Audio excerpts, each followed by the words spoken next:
Okay. Hi guys, I'm Z Songkwan here, and today as part of Girls Club we are here to help you all out with a few English lessons. That's my part. Well, yeah, so I have gotten the subject English, so I'll be teaching older kids and younger students English since because of this crisis that's been happening for a while now, and yeah, I think it's a great thing to do because I like to help. So yeah, I'll be teaching you all about nouns and in this lesson specifically. So let's get started.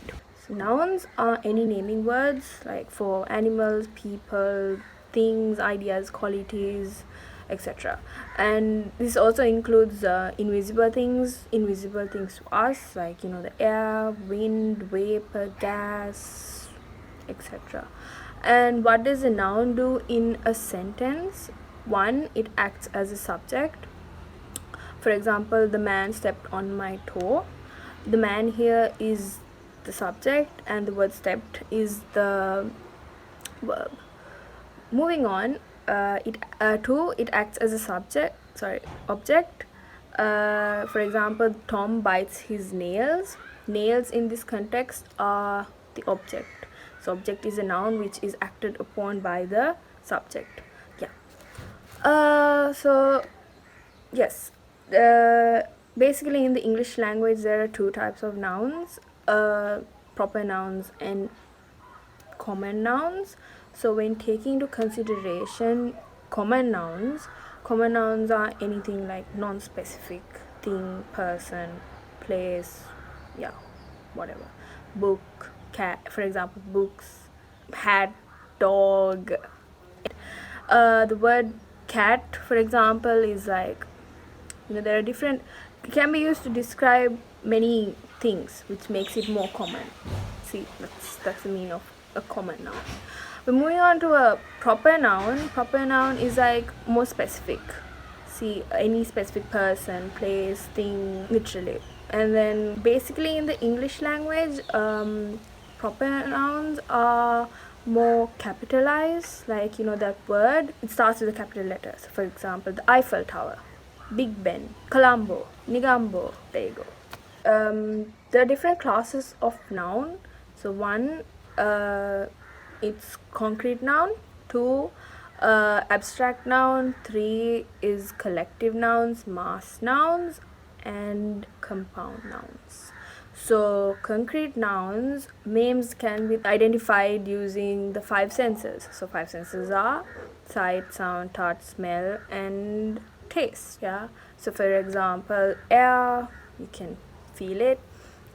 Flower, you can smell it. And food, you can taste it. Water, you can taste it. Water.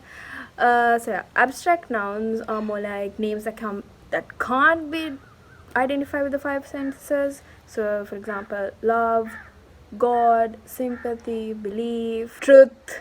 So collective nouns, third one. This names a collection or a group of similar things or objects, like a flock of birds. This is really important to you because in O levels, I'm directing this at O level kids, because see, you will get a number of exercises to do, or like in the paper you might get fill in the blanks or something like that. So you might have to learn or study a lot of this, because there are different ways of identifying a group of similar things. See, yeah, moving on. Example, group of kids, a crowd of people, a herd of cows, and a flock of birds, pack of wolves, and it goes on, the list goes on, and it's really important for you all to study that. So mass nouns that is very rarely plural and is never with articles. Articles are and.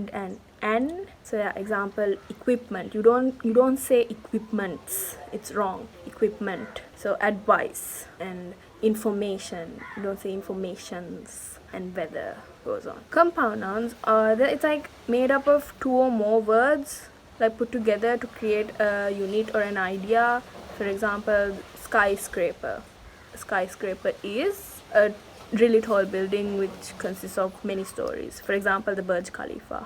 Yes, so that is about it for special classes of nouns. So when talking about the properties of nouns, it's divided into three parts. So that's person, number, and gender. So number, it's more like singular or plural. Singular is like when we're talking about one thing. So tree, stone, girl, rock, literally anything but one thing. Plural is the other one where we talk about two or more objects. So that's like trees, rocks, girls, boys, churches, glasses. And talking about the gender of the nouns, we need to take into consideration whether it's masculine or feminine. So yeah.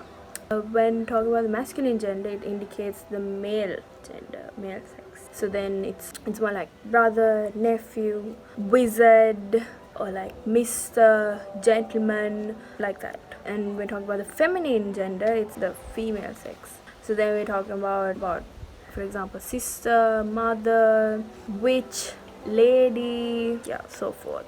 Also, another thing that we need to take into consideration, always have to remember that there is a common gender where you can't really identify which gender it is. So it's like teacher, parent, child, horse, cat, like that. And we talk about the neuter gender, another side of the gender, another part. Exactly, it's like more like it indicates an object without a gender, without a sex.